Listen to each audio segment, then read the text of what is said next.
Okay, it is week 8, day 3 ng ating chorus training program para sa 10K sa buwan sa May 4. And ang program natin ngayon ay threshold workout. Let's go. Pangalan ko? Siyempre, Brandon. Good. Minmin!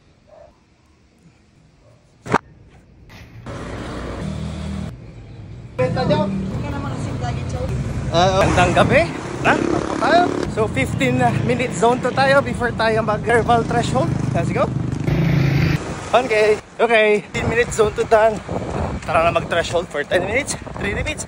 Let's go! Okay, 10-minute threshold pace done. Rest mo tayo for 2 minutes, zone 2. Pagod. Second threshold for 10 minutes, let's go. Touchdown, baywalk. Mukhang hindi natin kaya mag-threshold na. I guess, I'll put it for a night. Mag-zone 2 muna tayo. Susuka na ako eh. Okay na ya. Or maybe it's just a bad day. We have good days, we have bad days, and today is my bad day. Talk lang. Ano na yung vlog mo, sir? Tito Doc, vet kasi ako, doktor ako ng hayop. Suki mo naman na ako dito. Saan na yung ano mo, sir? Sa clinic, Animal Land. Okay, chorus threshold pace done at we fail tonight.